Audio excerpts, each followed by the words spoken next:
Teman-teman semua. Assalamualaikum warahmatullahi wabarakatuh. Waalaikumsalam warahmatullahi wabarakatuh. Selamat malam Halo Kak, teman-teman semua. Sebelumnya terima kasih kepada teman-teman semua yang sudah mau menyempatkan waktunya pada agenda presentasi kita pada malam hari ini. Dan sebelum itu, perkenalkan saya Fahria Kanya selaku moderator pada kesempatan presentasi kali ini. Dan izinkan saya untuk memperkenalkan teman-teman saya. Bisa di next.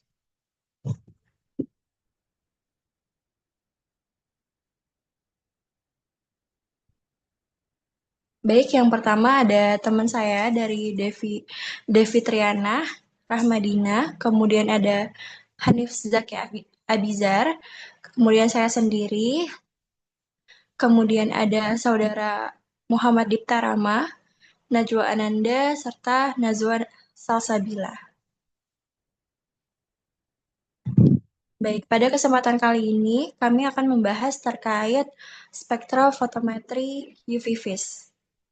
Di mana spektrofotometri UV vis sendiri ini merupakan salah satu teknik analisis kuantitatif yang banyak digunakan dalam bidang kimia analitik, di mana prinsip dasar dari metode ini adalah pengukuran absorbansi suatu senyawa terhadap panjang gelombang tertentu di wilayah ultraviolet dengan panjang gelombang 200 sampai dengan 400 nanometer dan visible atau sinar tampak pada panjang gelombang 400 sampai dengan 800 nanometer.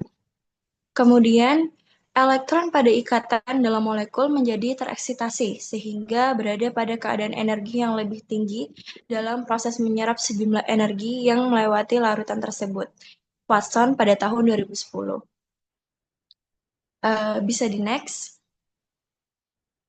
Di sini ada beberapa tujuan dari spektrofotometri UV vis ini sendiri, atau yang pertama adalah menentukan konsentrasi zat dalam larutan atau analisis kuantitatif, yaitu dengan mengukur seberapa besar cahaya yang diserap oleh larutan pada panjang gelombang tertentu, di mana spektrofotometer ini dapat digunakan untuk menghitung konsentrasi suatu zat berdasarkan dengan hukum Lambert-Beer.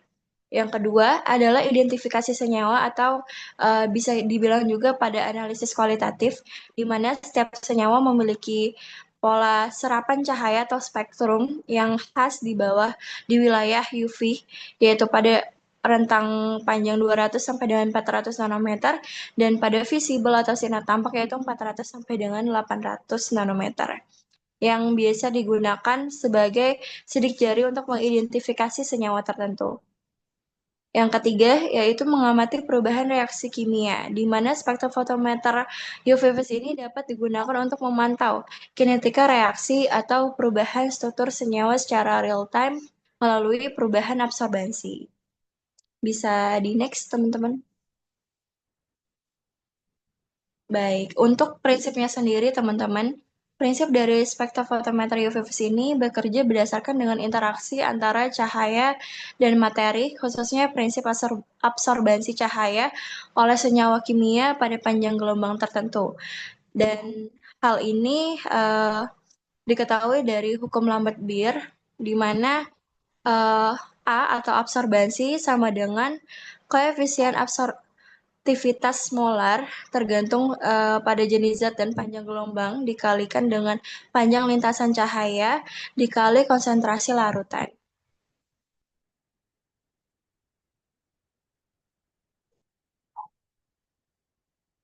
Jadi teman-teman, hukum Lambert-Beer sendiri ini menyatakan terkait hubungan linearitas atau berbanding lurus antara absorben besarnya sinar radiasi yang terserap oleh zat dengan konsentrasi larutan analit dan berbanding terbalik dengan transpintan atau besarnya sinar radiasi yang melewati zat dan ditangkap detektor, sedangkan intensitas cahaya yang diserap oleh larutan berbanding lurus dengan konsentrasi zat. Dan terkait dengan mekanisme kerjanya, yang pertama adalah sumber cahaya, di mana spektrofotometer UV ini memiliki dua lampu, di mana untuk daerah UV sendiri itu menggunakan lampu deuterium dan juga untuk daerah visible menggunakan lampu tungsten. Kemudian ada monokromator di mana berfungsi untuk memisahkan cahaya menjadi panjang gelombang tunggal atau monokromatis menggunakan kisi difraksi atau prisma. Ketiga, ada sampel di mana sampel ditempatkan di dalam kuvet, kemudian nanti akan diukur atau serapan atau absorbansinya. Dan terakhir ada detektor yang berfungsi untuk mengukur intensitas cahaya sebelum dan sesudah melewati sampel, lalu menghitung absorbansinya. Baik, untuk selanjutnya akan disampaikan oleh rekan saya.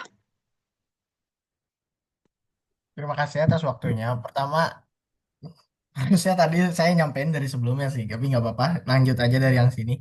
Berikutnya ada fungsi alatnya. Dari alat spektrofotometer ini memiliki banyak fungsi yang pada dasarnya alat spektrofotometer berfungsinya sebagai pengukur absorbansi suatu zat terhadap cahaya pada panjang gelombang tertentu. Dalam pengaplikasiannya dapat berfungsi sebagai meliputi dari analisis kualitatif maupun kuantitatif. Berikutnya ada contoh-contoh berapa uji yang dapat dilakukan oleh alat spektrofotometri UV-Vis. Sebagai contohnya, yang pertama ada analisis kualitatif, yaitu menentukan konsentrasi suatu zat dalam sampel yang banyak digunakan di bidang kimia, biologi, dan lain-lainnya.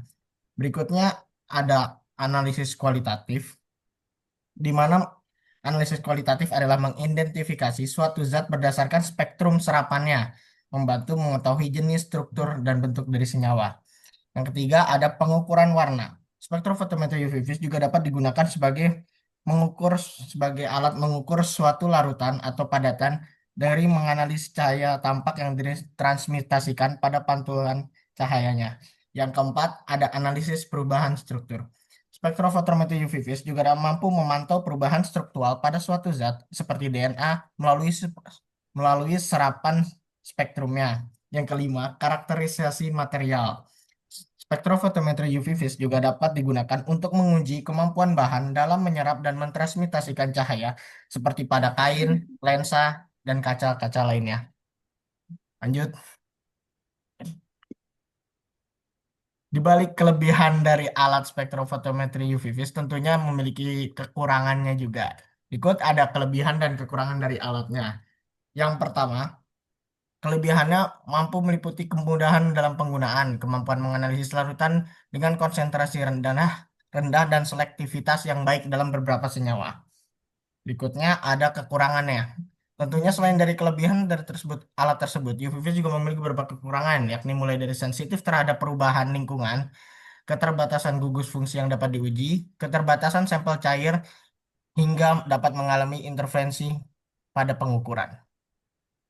Lanjut.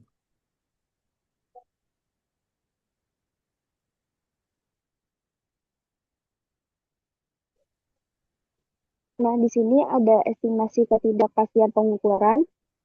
Ada 6 langkah, yaitu yang pertama membuat skema kerja, yang kedua menentukan rumus, dan yang ketiga membuat diagram tulang ikan atau fishbone, yang keempat menentukan sumber ketidakpastian pengukuran dan menghitung ketidakpastian baku relatif, yang kelima menentukan ketidakpastian gabungan, yang keenam menentukan ketidakpastian diperluas. Lanjut. Nah, di sini ada contoh skema kerja. Yang pertama itu mulai, yang kedua 6 tetes HCl 4M ditambah dengan 2 gram contoh saus, ditambah dengan 10 mg pelarut, dihomogenkan, terus difiltrasi. Nanti ada dua hasilnya, filtrat dan residu. Yang filtrat nanti ditetapkan 10 mili, analisis dengan spektrofotometer UV-Vis, konsentrasi todomain B, dan selesai.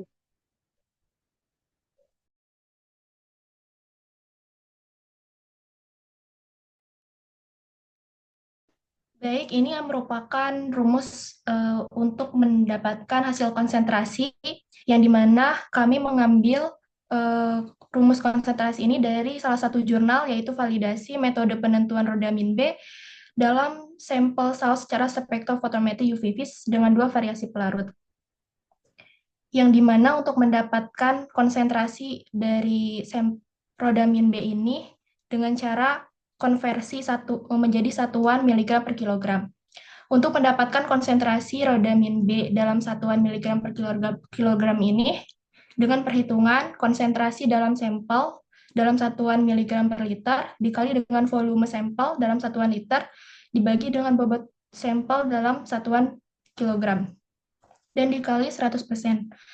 Setelah itu dihitung dengan rumus tersebut untuk mendapatkan konsentrasi dari miligram per kilogram tersebut.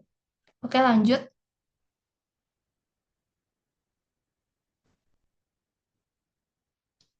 Ini merupakan contoh diagram Fishbone yang dimana seluruh faktor penting yang dianggap berkontribusi terhadap nilai ketidakpastian pada penentuan konsentrasi rodamin B ini diidentifikasi untuk menentukan nilai ketidakpastian baku dan ketidakpastian relatif.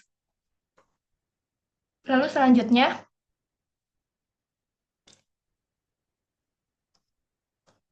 untuk perhitungan nilai ketidakpastian pengukuran penentuan rodamin B ini dengan pelarut metanol dan etanol, didapatkan perhitungan nilai konsentrasi, ketidakpastian baku, dan ketidakpastian relatif, yang dimana nantinya akan mendapatkan hasil ketidakpastian gabungan dan ketidakpastian diperluas dalam satuan miligram per kilogram.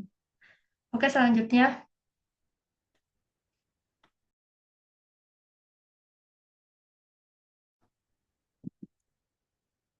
Beberapa komponen-komponen spektrofotometri UV vis. Yang pertama, sumber cahaya. Yang kedua, monokromator. Yang ketiga, wadah sampel atau kuvet. Yang keempat, detektor. Dan yang terakhir ada readout atau pengolahan data. Next.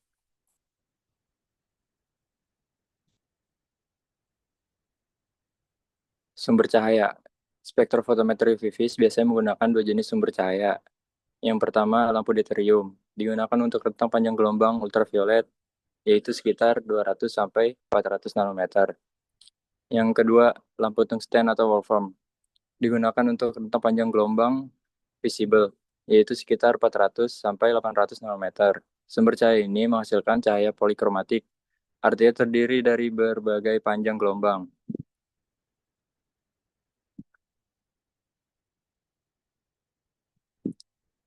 Selanjutnya, monokromator. Cahaya polikromatik dari sumber cahaya akan diarahkan ke monokromator. Fungsi utama monokromator adalah untuk memisahkan cahaya polikromatik menjadi berkas cahaya monokromatik atau pita energi yang lebih sempit dengan panjang gelombang tunggal yang diinginkan. Komponen ini biasa terdiri dari isi difraksi atau diffraction grating atau prisma yang memecah cahaya menjadi spektrum warna.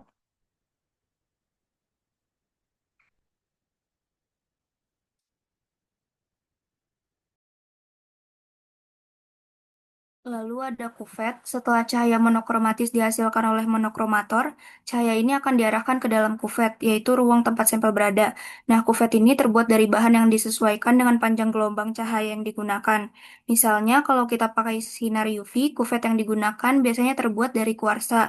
Tetapi untuk cahaya tampak atau visible, biasanya dipakai kuvet bahan kaca atau plastik. Di sini, sebagian cahaya akan diserap oleh sampel dan sisanya akan diteruskan. Proses inilah yang nanti akan dideteksi untuk mengetahui konsentrasi zat dalam sampel. Next.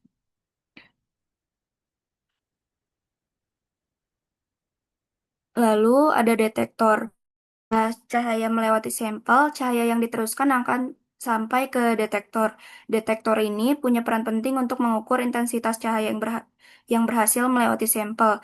Detektor yang sering digunakan antara lain fotodiodida dan fotomultiplier tap atau PMT. Alat ini akan mengubah intensitas cahaya menjadi sinyal listrik. Nah, sinyal listrik ini kemudian diubah menjadi data yang biasa kita baca dan ditampilkan di layar digital atau komputer sebagai hasil pengukuran. Next. Lalu selanjutnya ada penerapan spektrofotometer UV vis dalam kehidupan sehari-hari. Yang pertama itu di bidang kesehatan dan farmasi. Spektrofotometer UV vis sangat penting, misalnya digunakan untuk menentukan kadar zat aktif dalam obat, contohnya vitamin B1, paracetamol, dan lain-lain. Tidak hanya itu, spektrofotometri juga berguna dalam menguji kemurnian dan kestabilan obat. Yang kedua itu di bidang lingkungan. Spektrofotometer digunakan untuk menganalisis kualitas air, terutama kadar nitrat, fosfat, dan logam berat. Bahkan kita bisa mendeteksi residu pestisida dalam tanah atau air menggunakan metode ini. Yang ketiga, industri makanan dan minuman. Dalam industri ini, spektrofotometer UV vis berguna untuk mengukur kadar pewarna dan zat aditif. Alat ini juga digunakan untuk menerapkan kadar vitamin seperti vitamin C dalam jus. Selain itu, kita bisa menilai kejernihan dan warna produk dalam kontrol kualitas. Yang keempat, industri kosmetik. Dalam bidang ini, spektrofotometer digunakan untuk menganalisis bahan aktif seperti UV filter dan antioksidan. Juga digunakan dalam uji stabilitas produk untuk memastikan bahan aktif tidak rusak oleh cahaya ataupun waktu. Yang kelima, dalam dunia pendidikan, alat ini biasa digunakan untuk praktikum kimia, terutama dalam memahami hukum Lambert-Beer. Untuk bidang riset sendiri, spektrofotometer mendukung berbagai studi seperti sintesis senyawa baru dan analisis reaksi kimia. Yang terakhir itu pemeriksaan produk. Alat ini digunakan untuk kontrol kualitas bahan baku seperti plastik dan tekstil. Juga digunakan dalam proses produksi untuk analisis cepat dan akurat berbagai zat kimia. Jadi, meskipun spektrofotometer UV vis ini terlihat sangat teknis, penerapannya itu sendiri sangat luas dan bermanfaat di berbagai bidang.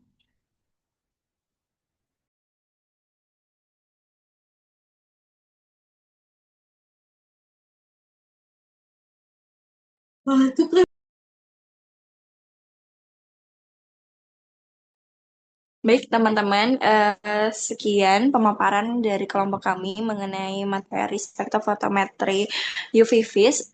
Kepada teman-teman yang memiliki pertanyaan, dapat mengangkat tangan terlebih dahulu, kemudian on mic dan menyampaikan pertanyaannya. Kepada teman-teman yang ingin bertanya, dipersilahkan.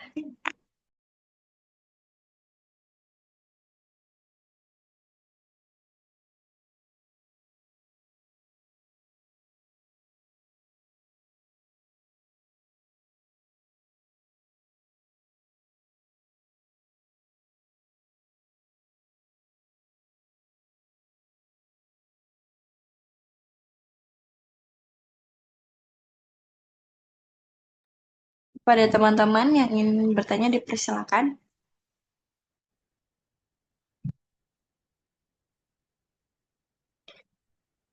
Baik, karena tidak ada yang ingin bertanya, maka dicukupkan dari kelompok kami.